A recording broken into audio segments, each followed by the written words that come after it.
We'll just get started. Okay, Dovaran?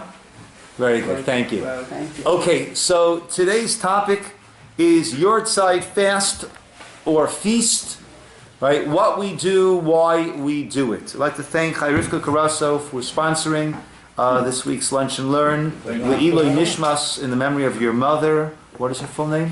Her name is Sarah Beth David. For Sarah, in the memory of Sarah Bas David. I just want to say a word or two about my Sure. mother. Today would be 100 years that she's in America.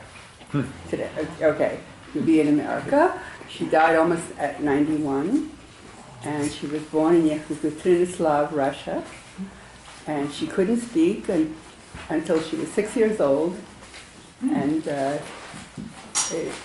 anyway, she was a wonderful mother. And I'm very pleased that she was my mother. And I hope you enjoy the lunch. I brought the tangerines extra as a little special thing for my mother. Something. She was a big fruit eater. My mother had a trick where she would peel oranges, and we would watch with our eyes wide open and our jaw open, because she would do it in one piece, Nice. and we were like them every time she did it. So I brought tangerines and miniolas in my mother's honor. Thank you That's very it. much. So all of the brachos and all the learning should serve Le'iloi Nishmata to help elevate her neshama. Thank you. Okay, on a Yahrtzeit. Amen. The usual, more typical things that people do on a Yahrtzeit. So we know that we light a Yahrtzeit candle. We have Ner Neshama. The Neshama in Torah is compared to or, to light, and the mitzvah, the Ner, is like the Neshama. The Ner, the candle, is compared to the Neshama, the soul. And of course, those who can visit the gravesite try to do so. And we say Kaddish and lead as a shliach tzibur, lead the minyan. The Mishnah brings some pretty wild stories. I believe Rabbi Akiva encountering a neshama that was in a state of distress until Rabbi Akiva took it upon himself to teach that person's son, that late person's son, to lead and say Baruch Hu for the minyan. And once he taught the boy to do that, and once the boy did that, there was tremendous nachas, peace for the neshama. Those are all the classic things that we do. However, there are two other contradictory customs that people have on a Yahrtzeit. And that is today's topic, fast or feast. Right? Is it a time to abstain from eating, to fast, or is it a time to sponsor a kiddush, make a l'chaim, sponsor a lunch and learn, whatever it might be? Okay, so we find in the Navi, twice we find by David HaMelech. Just 1 second, I'm sorry. I'm giving a class. Yeah, I'm giving a class. Is that okay? The Sunday, the 20th, 21st, I'm not sure, whatever it is. Okay, so after the battle of Shaul with Amalek,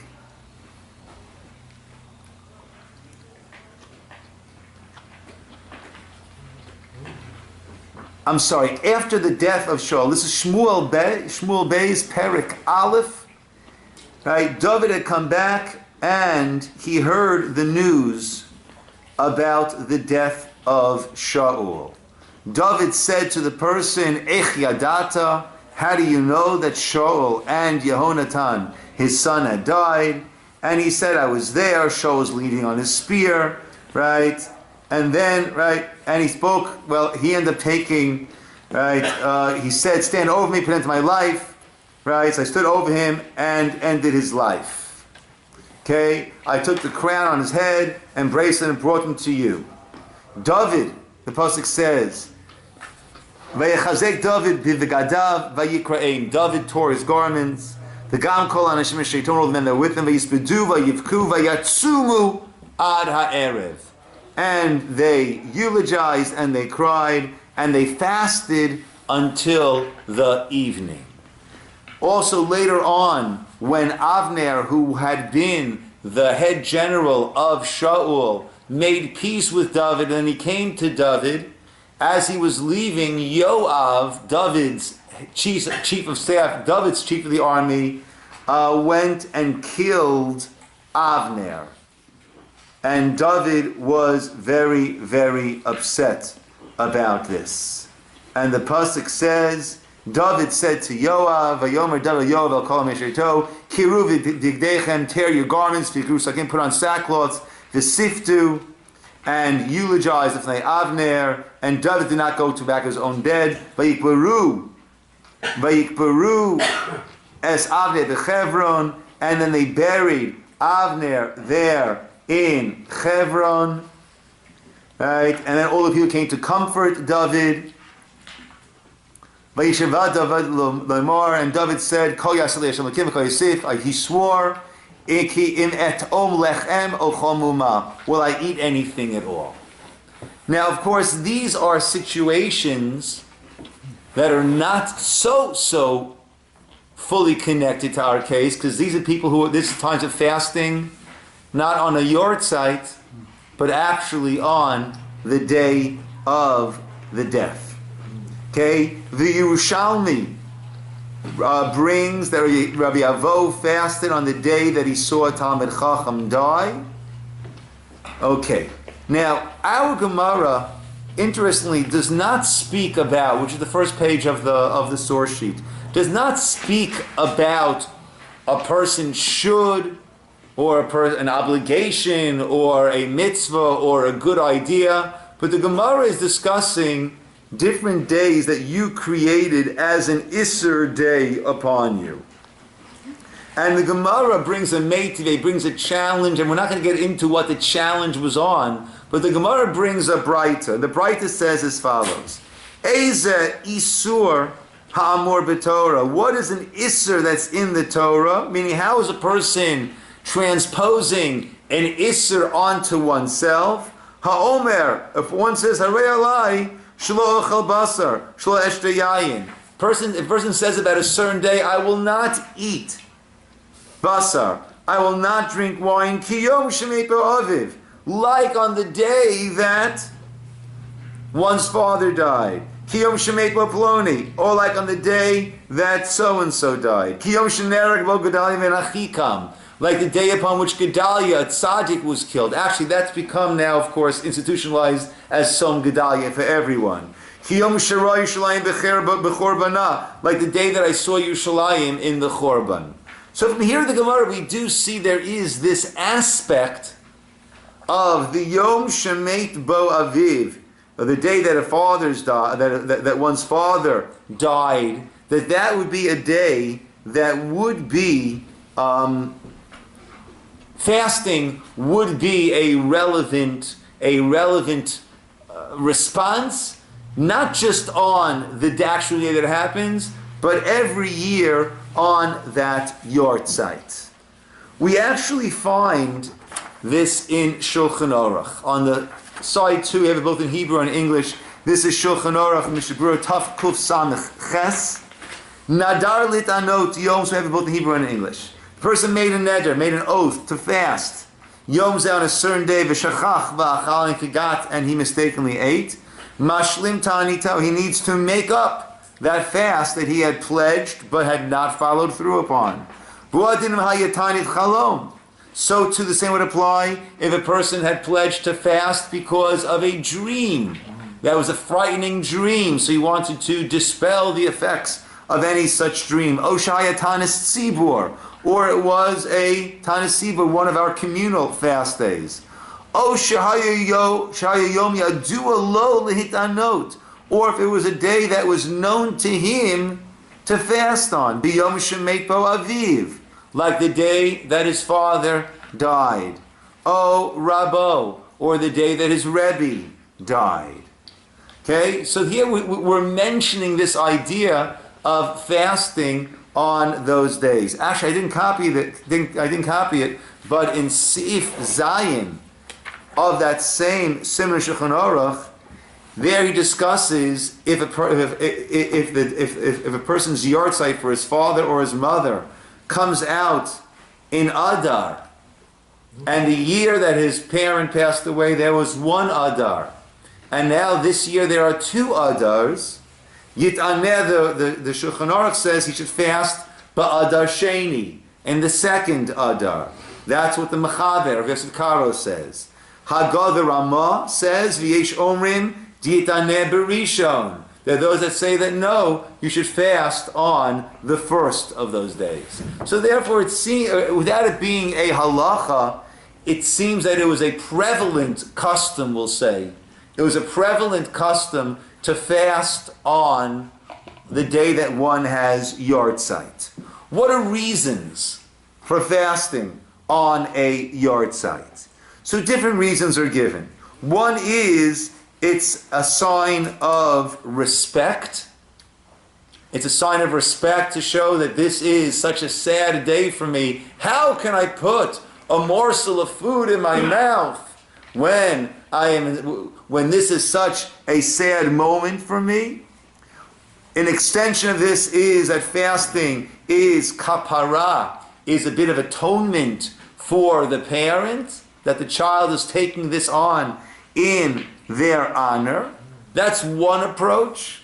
And another approach from the Sefer Hasidim is that this is an unauspicious day for the parent, if that's the day that the person died, and a person's soul is linked to that of the parents, and therefore this is a somewhat inauspicious day for you, and therefore you want to keep this day as purified, as clean, as uplifted as possible, and therefore one will fast on that day. Okay, now fasting on a Yahrtzeit of a Rebbe, that might be a case where we would see a difference between these two opinions. If the reason that we're fasting is in order to show respect and to show deference, then as one fasts on the day of a parent's Yahrtzeit, one would also consider fasting on the day of a Rebbe's Yahrtzeit. If it is that this is a day of bad mazel, so there we'd say, well, a person's mazel is connected to the mazel of one's parent. It's not connected to the mazel of a Rebbe. So if that is the reason for the fast, then it would not necessarily make sense to fast on the Yahrtzeit of a Rebbe. Wait, excuse me, you said a bad? Yes. A Rebbe? I don't understand. A bad mazel. This is what would be for connecting to the Rebbe? It wouldn't. That's it. That's the point. If the reason why I fast on a parent's Yahrtzeit is to show respect to a parent, then that reason would also apply to my fasting on a Rebbe's Yahrtzeit. Gotcha. Okay. If the reason why I fast on a parent's Yahrtzeit is because this is a vulnerable day for my family. Vulnerable meaning? Meaning that this is a day that the midah of din, of judgment, hit this parent of mine and they left the world. Right? And therefore this is a vulnerable day for my family because I carry on to a certain degree the mazel, I don't want to call it luck, but this sort of things as my parents. Therefore that would not be relevant to a Rebbe. But isn't that every family? I mean, when the parent dies, it's a time of deep sorrow. So I don't understand about the bad part of it. Okay. All right. Look, I'm not sure. I hear what you're saying. We don't necessarily view. We say a person was niftar, the person was released from their earthly responsibilities and was gathered in to Hashem's loving embrace. I don't. We don't necessarily have to look at a Yahrtzeit as a day of din.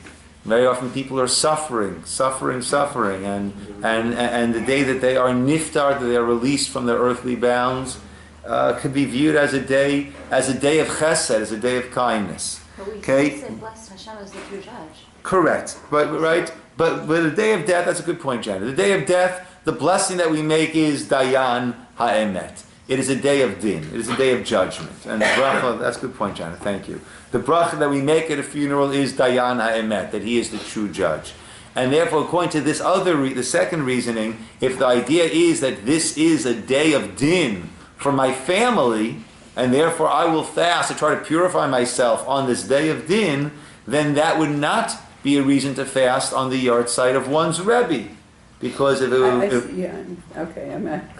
Go on. Okay, so that would be what we call the nafkamina between these two reasons. A difference would apply, a practical difference would apply in the case of a Rebbe's Yahrtzeit. Now, interestingly enough, we see that this fast, for those who observe it, this fast is a very serious fast, more serious than we would have assumed. And there are a couple of very, very interesting examples. There are those who have the custom to fast what's called Bahab. Bahab is Bet 252. It's the Thursday, Monday after Chol HaMoed, both after Chol HaMoed Sukkos and after Chol HaMoed Pesach. Right? We fast. There are those who fast Bahab.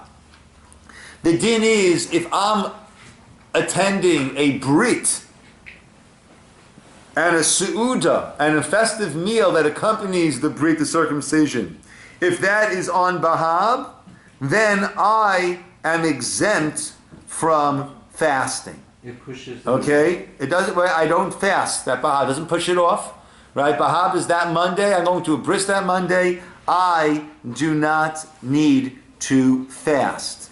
However, if a person is attending a brit on the day that they have a Yahrtzeit and they fast, then they would fast. So the brit pushes aside the fast of Bahab, that Monday, Thursday, Monday fast. It will not push aside a fast of a Yahrtzeit. Now, let's take this a step further. The firstborn, the custom is all of the firstborn boys, they fast on Erev Pesach. Okay? But we have a leniency. What leniency do we have? We participate in a siyum. What does a siyum do? It turns the eating afterwards into a su'udat mitzvah. Oh, so the su'udat mitzvah will override the fast. Yet we just said, though, that attending a brit milah, which certainly has a su'udat mitzvah, does not override the fast of a Yahrtzeit. So we see that the fasting of a Yahrtzeit seems to be stricter than the fasting that's done on Erev Pesach by the firstborns. Interesting.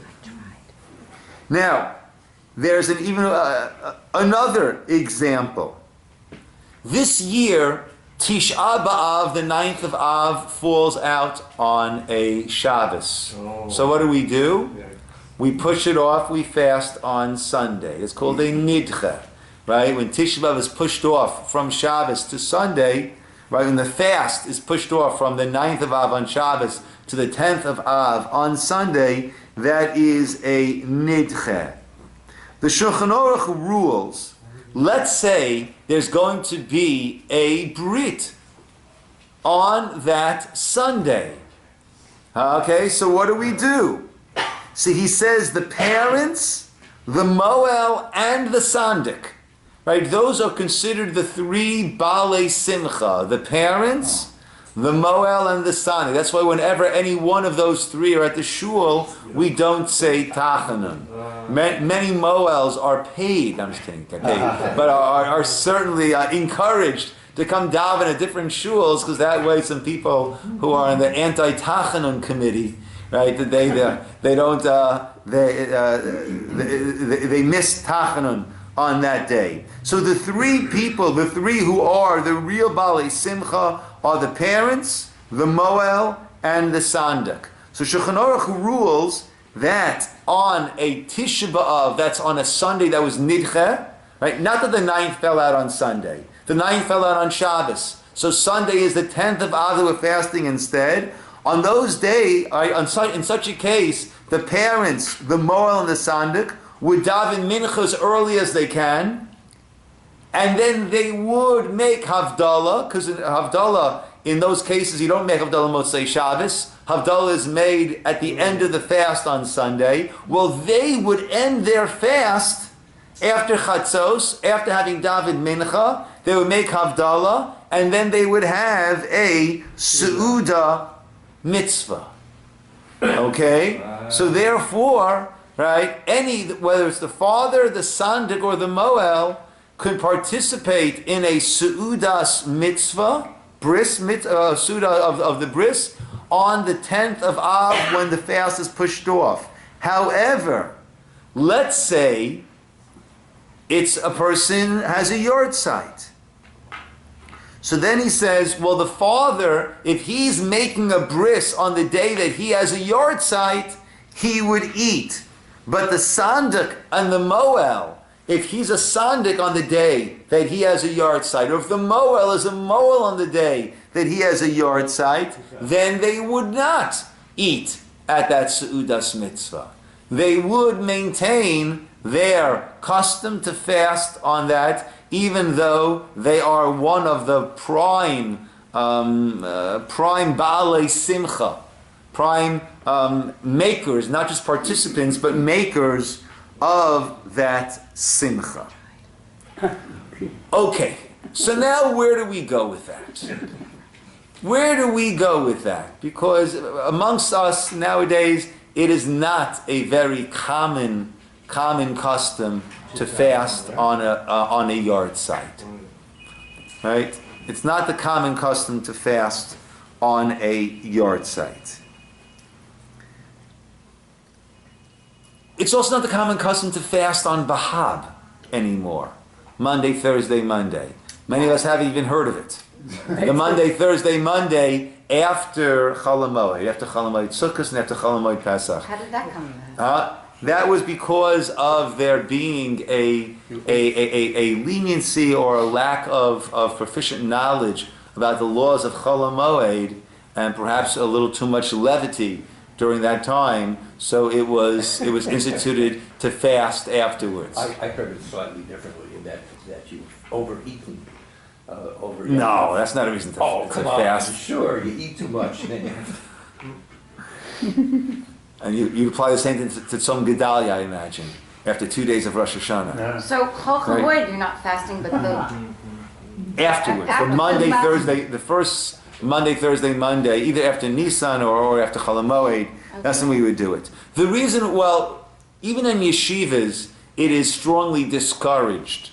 The reason being that we are a little bit weaker, and when we fast, that doesn't necessarily lead us to a heightened spirituality day, right? We learn less, we sleep more, and we get a little bit crabby and don't treat others perhaps as we should be treating them, right? So he says in the last centuries, we find sources that do not encourage fasting, which will cause someone to diminish their Torah learning, and instead one should dedicate all of their energy, eat and dedicate your energy towards Torah learning. If this is an auspicious day for the person who died, so then we, as the children, want to rev up our mitzvah observance, our Torah learning, our chesed, all the good things that we do, we want to rev that up because that serves as a zechut, as a merit for that person. We know that when a person dies, as we've said a number of times, the lesson of Shabbos is a lesson that needs to be taught to us on a weekly basis. Some explain the lesson of Shabbos is as a time to prepare and then stop. Full stop. Whatever was prepared, and you can enjoy it. Whatever wasn't prepared, you cannot do anymore after that point. Shabbat has begun. So Olam Haba is referred to as Yom Shekulo Shabbat Umenucha, the day that is all Shabbos. Olam Haba is compared to Shabbos, so therefore this weekly process that we go through, prepare, stop, is meant to remind us of life. Such as life. Life is prepare, stop. The point of death, one cannot accomplish anymore. And that's true. One cannot accomplish anymore. But things that a person left in this world, set into motion in this world, those will continue to, so to speak, generate zechut, to create merit for the deceased. What are the things that one leaves behind that continues to generate zechut? Children, grandchildren, great-grandchildren, all the people who came into this world because of you. Well, that is zechut that is still being generated on your behalf because you're the one who brought them about. Tzedakah, if a person supported a worthy institution, and that institution is now housed in that building or continuing its work, thanks to the generosity and philanthropy of this person, then that person has generated, a person donates svarim, and those svarim are being studied, whatever it might be. So that is a way that a person generates zechut, and therefore, on a Yahrtzeit, a child will do their best to generate zechut. Sponsoring a lunch and learn. That way all the brachot that was said before, the benching we'll have afterwards, and all the learning is le'iloi nishmat, is to elevate the neshama of that person. Rabbi Akiva Eger, the great Gaon Rabbi Akiva Eger, in his will, told his descendants that on his Yahrtzeit, do not fast, but do not sleep. Study Torah the entire night. Right? That's what he asked of his relatives. Don't fast and get sluggish and fall asleep. Stay up the entire night learning Torah. And he says, recorded that the Chasam Sofer, the Ksav Sofer, the Chazon Ish, and the Stipler also were not advocates of fasting, but were advocates of learning. The Chasam Sofer made a siyum on his Yahrtzeit. Now there's a Hasidic minhag which has become pretty widespread. I will soon see why. Right? In many Hasidic circles, there was a practice of doing chesed on the Yahrtzeit to make sure the poor people in town had a proper meal on the day of the Yahrtzeit. Okay, and the brachos that are recited creates a tikkun, an elevation for the departed soul. And this became known as making a tikkun. Okay, a correction, an elevation of the soul, which went into the minhag of having schnapps and some mizonos and some cake. Right? Now, if you want a minhag to take off, connect it to schnapps and cake. Right? And you're pretty well assured that's going to be adopted widely, not just by Hasidim. My grandfather, alav hashalom, lived to the age of 95. And he passed away, it was either on a Tuesday or a Wednesday, I forget now. And he went to shul. That Monday he had an aliyah. He went to shul that morning. He went to that afternoon. He went to the store to buy some schnapps and herring because he had a Yahrtzeit coming up for his, I don't know, either his father or his mother. That evening he went to Mincha Mariv, and on the way home from shul, he had an aneurysm. But one of the last things that he did was, besides going to daven mincha marav at shul, it was to buy the food, to prepare the food for the Yahrtzeit of his parent that was coming up. Rabbi, should I put a bottle out? Okay. Now, there were those who had an issue with this tikkun for one of two reasons. One reason being that there was a concern about the kashrut of the food that people would bring in, right? Especially when it came to bringing in some schnapps. If a person was not careful to have sold that prior to Pesach, then it will go into the category of chametz she'avra alav Pesach, chametz that was owned by a Jew during Pesach, and therefore one needs to be careful to have proper procedures in place.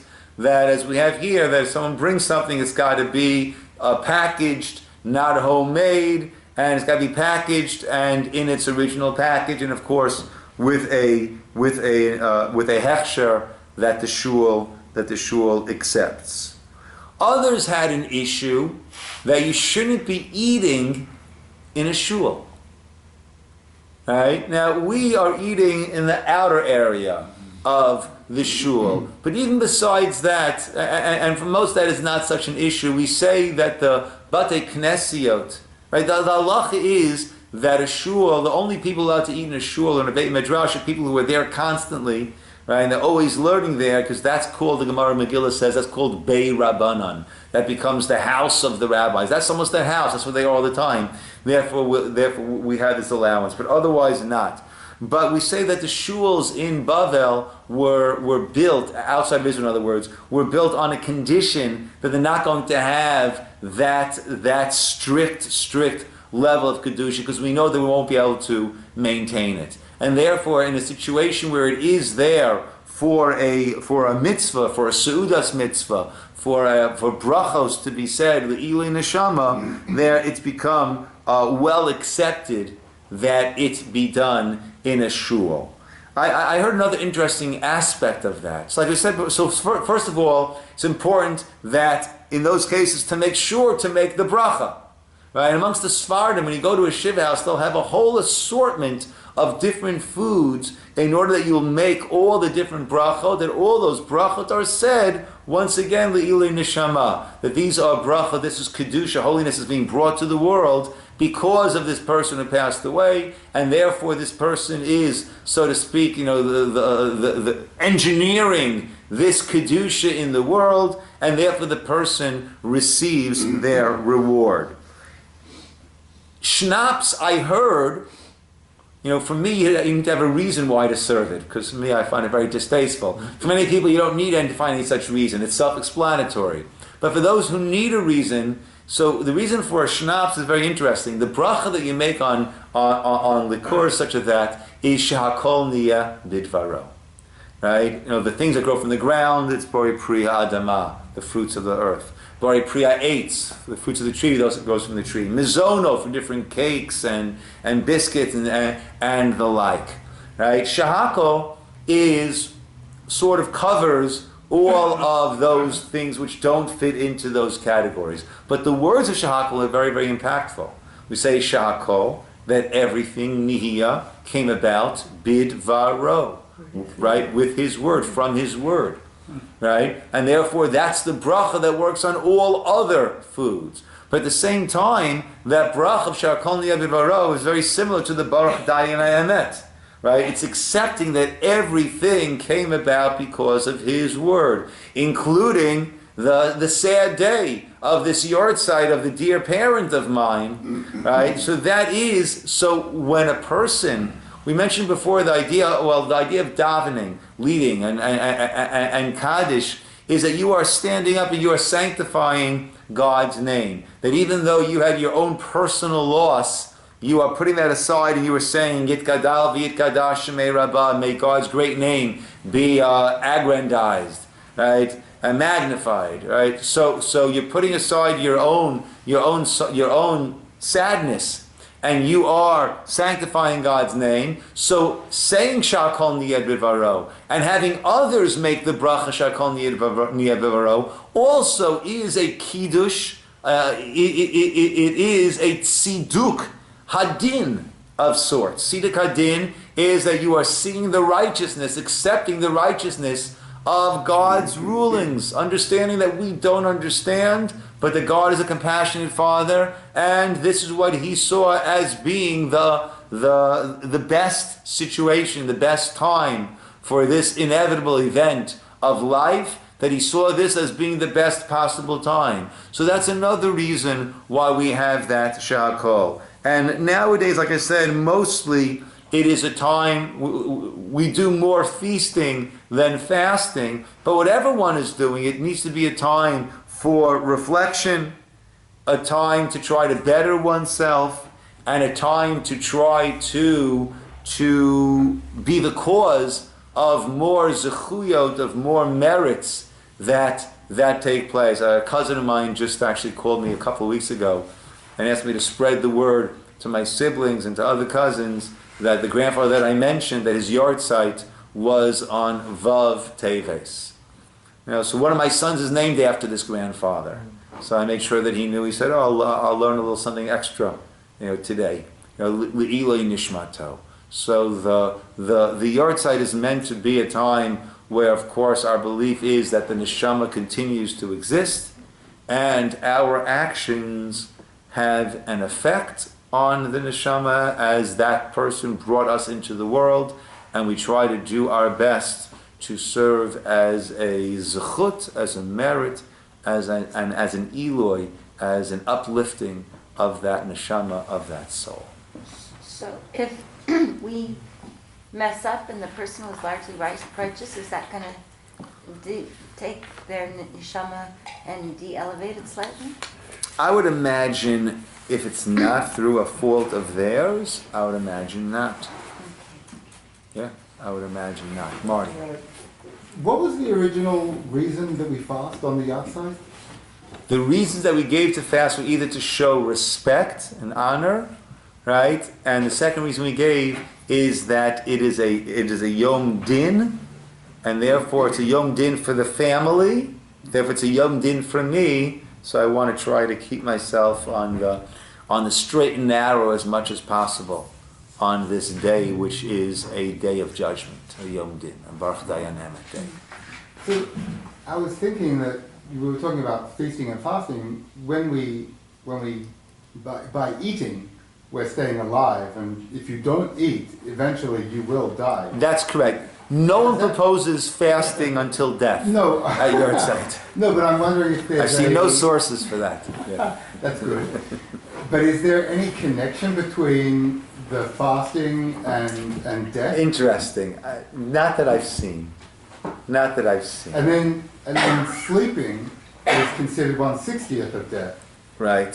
So has that got anything to do with it? I mean, it's like, obviously by fasting you get lethargic, so you sleep, and therefore, well, I don't know, does this all like... Well, it does. I mean, the opinion of the feasters as opposed to the fasters is based on that. That's what I mentioned, that we don't do Bahab anymore, that nowadays, if we're going to fast, it's not going to be necessarily an uplifting day. We're going to have a little less patience when we deal with people. We're going to end up sleeping a good part of the day, not learning as we normally do, not performing mitzvahs with the same alacrity that we normally have. So that does play a role. But interestingly, but the connections between fasting, right, which is which could lead to death, that I don't see the connection being made. Yes. I'm the only one in my family who observes the Yahrtzeit of my parents. Although my son said he's going to light a candle. My mother's Yahrtzeit is actually Saturday night, which is also the Rambam Yahrtzeit, which I think is quite nice for her to be born on that day. But my question is, since I'm usually the one in the family, the female, yes, I sponsor Lunch and Learn, which I've been doing for several years. You're saying, I want to know what else. I don't know if I feel like bringing schnapps and cake. To me, it doesn't seem... I've done it, actually. I've done it a few times. But it seems learning is the best. I mean, Yeah, what I would does a say- woman do? Yeah, I would say, saying Tehillim, Mhm. right? The Yahrtzeit is today? No, Saturday night. Saturday night. But I didn't work Okay. out, so that's Right. why I'm doing it. You should try to engineer that someone should be saying the Kaddish. If I come Sunday in morning, Yeah, if I come Sunday morning here, then Yeah, I'll be yeah. part of the yeah, yeah. If you want, I'll try to remember. I'll try to say a Kaddish Motzei Shabbos. What is the name? Sora, Bas, David. Sorry, Bas David. Good.